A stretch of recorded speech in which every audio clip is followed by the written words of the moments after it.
Hello friends, welcome to my channel. మీకు కనుక video నచ్చినట్లయితే తప్పకుండా లైక్ చేయండి. హాస్పిటల్లో రామ్మూర్తి కండిషన్ చాలా సీరియస్గా ఉండడంతో బాగి పిల్లలు అందరూ కూడా దేవుడికి దండం పెట్టుకుంటూ ఉంటారు. ఇక పిల్లలు మా తాతయ్యకి ఏమీ కాకూడదు అని చెప్పి అలా రామ్మూర్తి కోసం దండం పెట్టుకుంటూ, మిస్ అమ్మ తాతయ్య త్వరగా కోలుకొని ఇంటికి వస్తారు, నువ్వేం బాధపడకు అని చెప్పి అలా ధైర్యం చెబుతూ ఉంటే అమ్ముని ఆనంద్ ఆకాష్ని పట్టుకొని బాగి ఏడుస్తూ ఉంటుంది. తర్వాత అంజు పాప కూడా బాగి దగ్గరికి వస్తుంది. ఎందుకు మిస్ అమ్మ ఏడుస్తున్నారు? తాతయ్యకి ఏమీ కాదు, ఏమైనా అయితే కదా ఏడవాలి. నాకు నమ్మకం ఉంది, తాతయ్యకి హెల్త్ బాగోలేక తీసుకొచ్చాము. డాక్టర్లు తాతయ్యకి ట్రీట్మెంట్ చేసి ఇంటికి పంపించేస్తారు. నువ్వు ఏడవద్దు మిస్ అమ్మ అని చెప్పి అంజు పాప కూడా బాగీని పట్టుకొని ఏడుస్తూ ఉంటుంది. ఇక ఆ తర్వాత అంజు పాప మిగతా వాళ్ళకు ధైర్యం చెబుతూ, అయినా మా అమ్మని ఆ దేవుడు తన దగ్గరికి తీసుకెళ్ళిపోయినప్పుడు దేవుడికి వార్నింగ్ ఇచ్చాను, ఇంకెప్పుడు కూడా నాకు ఇష్టమైన వాళ్ళను తీసుకెళ్ళిపోవద్దని. తాతయ్య అంటే నాకు ఇష్టం కదా, దేవుడికి నేను సీరియస్గా చెప్పాను కాబట్టి తాతయ్యని ఖచ్చితంగా దేవుడు నా నుండి దూరం చేయడు, నాకు ఆ నమ్మకం ఉందని చెప్పి అంటూ ఉంటుంది.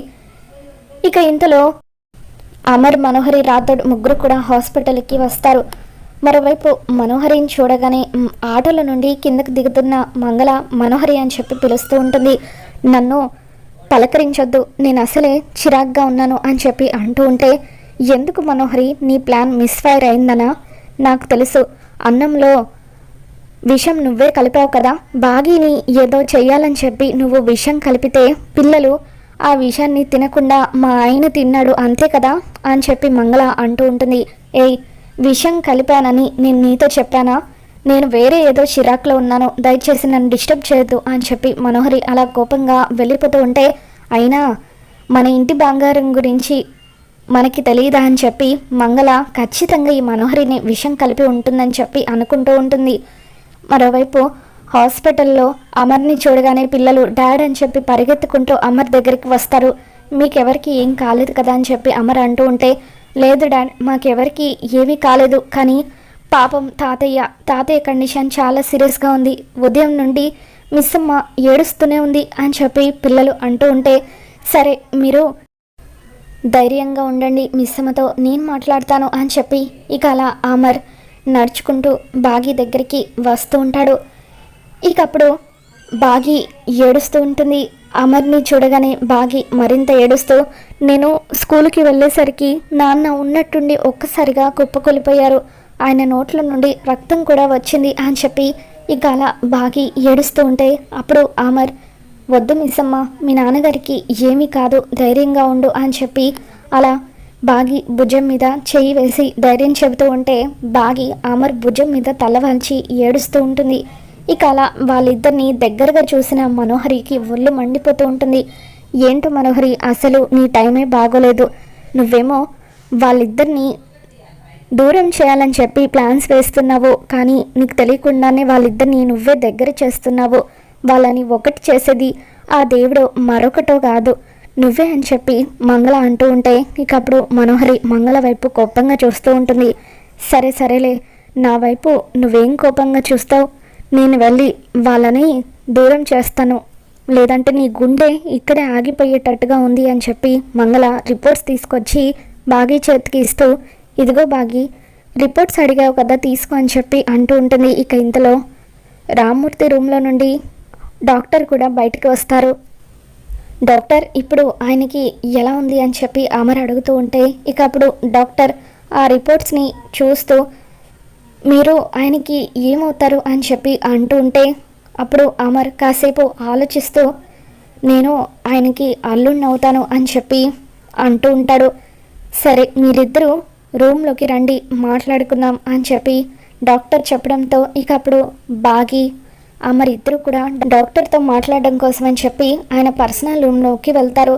ఇక మనోహరికి ఏమో ఒళ్ళు మండిపోతూ ఉంటుంది. చూసావా మనోహరి, ఆ ముసలోడి కూతుర్ని అనుకోకుండా పెళ్లి చేసుకొని ఇప్పుడు ఆయన నోటితోనే అల్లుణ్ణి అన్నాడు అని చెప్పి ఇక అలా మంగళ మనోహరితో అంటూ ఉంటుంది. డాక్టర్ బాగిని అమర్ని రూమ్లోకి పిలిచిన తర్వాత, ఆయన ఆరోగ్యం చాలా సీరియస్ కండిషన్లో ఉంది, ఆయనకు మల్టిపుల్ ఆర్గాన్స్ డ్యామేజ్ అయిపోయాయి, నాకు తెలిసి పేషెంట్కి కూడా ఈ విషయం తెలిసే ఉంటుంది. ఈ స్టేజ్లో ఆయనకి బ్లడ్ వామిటింగ్స్ కూడా అవుతాయి అని చెప్పి అంటూ ఉంటే ఇక అప్పుడు స్కూల్లో రామ్మూర్తి షర్టు మీద రక్తం కనిపించిన విషయాన్ని బాగి గుర్తు చేసుకుంటుంది. ఇప్పుడు ఎలా డాక్టర్ అని చెప్పి అలా బాగి అంటూ ఉంటే వెంటనే ఆయనకి ఆపరేషన్ చేయాలి అని చెప్పి అప్పుడు మాత్రమే ఆయన బతుకుతారని డాక్టర్ అంటూ ఉంటే ఎంత ఖర్చు అవుతుంది డాక్టర్ అని చెప్పి బాగి అంటుంది.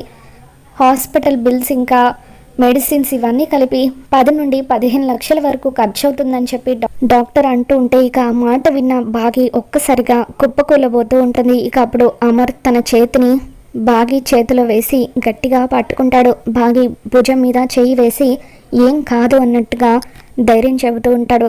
డాక్టర్, మీరు మనీ గురించి ఆలోచించకండి, ఎంత ఖర్చైనా పర్వాలేదు, అంతా కూడా నేను చూసుకుంటాను, ఆయనకి ఇమ్మీడియట్గా ట్రీట్మెంట్ స్టార్ట్ చేయండి అని చెప్పి అమర్ అంటూ ఉంటే ఓకే సార్ అని చెప్పి మీరు రిసెప్షన్కి వెళ్ళి ఫార్మాలిటీస్ పూర్తి చేయండి అని చెప్పి డాక్టర్ అనడంతో ఇక అప్పుడు అమర్ బాగిని అలా రిసెప్షన్ దగ్గరికి తీసుకువచ్చి ఫామ్స్ మీద సంతకాలు పెడుతూ ఉంటాడు.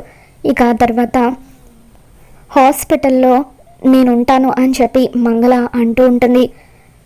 ఇక అప్పుడు బాగి నేను కూడా ఉంటాను పిన్ని అని చెప్పి అంటూ ఉంటే మిస్సమ్మ ఇక్కడ ఉంటే మేము కూడా ఇక్కడే ఉంటాం డాడీ అని చెప్పి పిల్లలు అంటూ ఉంటారు. మిస్సమ్మ ఇక్కడ ఉంటే తాతయ్య గురించి ఆలోచిస్తూ ఏడుస్తూనే ఉంటుంది, అందుకే మిస్సమ్మకి తోడుగా మేము ఉంటామని చెప్పి పిల్లలు అంటూ ఉంటే ఇక అప్పుడు అమర్ మిస్సమ్మ అసలు నువ్వు మొన్న పెద్ద ప్రమాదం నుండి బయటపడ్డావు, ఇప్పుడు నువ్వు హాస్పిటల్లో ఉంటే మళ్ళీ పేషెంట్ అవుతావు, అందుకే నువ్వు ఇంటికి వెళ్ళు, హాస్పిటల్లో ఏం జరుగుతుందో ట్రీట్మెంట్ ఎలా జరుగుతుందో అంతా కూడా నేను ఎప్పటికప్పుడు తెలుసుకుంటాను, ఒకవేళ ఏదైనా ప్రాబ్లం వచ్చి నువ్వు అవసరం అనిపిస్తే వెంటనే నీకు ఇన్ఫామ్ చేస్తాను, ఎలాగో హాస్పిటల్ నుండి ఇంటికి 10 మినిట్సే కదా, అప్పుడు నువ్వు ఇంటికి రావచ్చు అని చెప్పి అమర్ అంటూ ఉంటే సరేనండి అని చెప్పి బాగి అంటూ ఉంటుంది. పిన్ని నాన్నని జాగ్రత్తగా చూసుకో, ఏం అవసరం వచ్చినా వెంటనే నాకు కాల్ చేయని చెప్పి బాగి మంగళకి చెబుతూ ఉంటుంది. సరే వెళ్దాం పదండి అని చెప్పి ఇక అలా అమర్ పిల్లల్ని బాగిని తీసుకొని వెళ్ళబోతూ ఉంటే ఇక అప్పుడు బాగి ఒక్కసారి నేను మా నాన్నని చూస్తానని చెప్పి ఐసీయూ రూమ్ దగ్గరికి వెళ్ళి రామ్మూర్తిని చూసి ఏడుస్తూ ఉంటుంది. వద్దు మిస్సమ్మ, నువ్వు మీ నాన్నగారి కోసం ఏడవద్దు, నువ్వు ఏడిస్తే ఆయన ఇంకా బాధపడతారు, కృంగిపోతారు, ఆయన బతకడం కోసం ఎంత పోరాటం చేస్తున్నారో నువ్వు కూడా చూస్తున్నావు కదా, నువ్వు ఏడిస్తే ఆయన పోరాటాన్ని అవమానించినట్టు అవుతుంది, అందుకే నువ్వు ఆయన కళ్ళ ముందు నవ్వుతూ తిరగాలి, అప్పుడు ఆయన త్వరగా కోలుకుంటారని చెప్పి అమర్ బాగికి ధైర్యం చెబుతూ ఉంటాడు. మరోవైపు మనోహరికి ఎవరో తనకి మెసేజ్ పంపిస్తారు. ఇక పక్కకు వచ్చి మనోహరి ఆ మెసేజ్ చూసి ఒక్కసారిగా షాక్ అవుతూ ఉంటుంది. తన భోజనంలో విషం కలిపే వీడియోని ఎవరో మనోహరికి పంపిస్తారు. అసలు ఈ వీడియో ఎవరు తీసుంటారు, ఎవరు నాకు పంపించుంటారు, ఒకవేళ పొరపాటున ఈ వీడియోని అమర్కి ఎవరైనా పంపిస్తే ఇక అమర్ నన్ను చంపేస్తాడు అని చెప్పి మనోహరి ఎంతగానో టెన్షన్ పడిపోతూ ఉంటుంది. ఇక అలా మనోహరి టెన్షన్ పడుతూ ఉంటే అప్పుడే అక్కడికి వచ్చిన బాగి మనోహరి భుజం మీద చెయ్యి వేసి ఏంటి మనం అందరూ కార్ దగ్గర వెయిట్ చేస్తూ ఉంటే నువ్వు ఇక్కడేం చేస్తున్నావు, అయినా ఈ టైంలో ఫోన్ చూసుకుంటున్నావు ఏంటి అని చెప్పి అంటూ ఉంటే మరేం లేదు, ఎవరో మెసేజ్ చేస్తే చూసుకుంటున్నాను అంతే అని చెప్పి ఇక కంగారు పడుతూ ఉంటే ఎందుకు అంతలా కంగారు పడుతున్నావు అని చెప్పి బాగా ప్రశ్నిస్తుంది. ఏం లేదు అని చెప్పి మనోహరి అమర్ దగ్గరికి వచ్చి వెళ్దామా అమర్ అని చెప్పి అంటూ ఉంటుంది. ఈవిడేంటి ఇంతలా టెన్షన్ పడుతుందని చెప్పి రాతోడు కూడా మనోహరిని గమనిస్తూ ఉంటాడు. ఇక బాగి కూడా మనోహరి మీద అనుమానం మొదలవుతూ ఉంటుంది.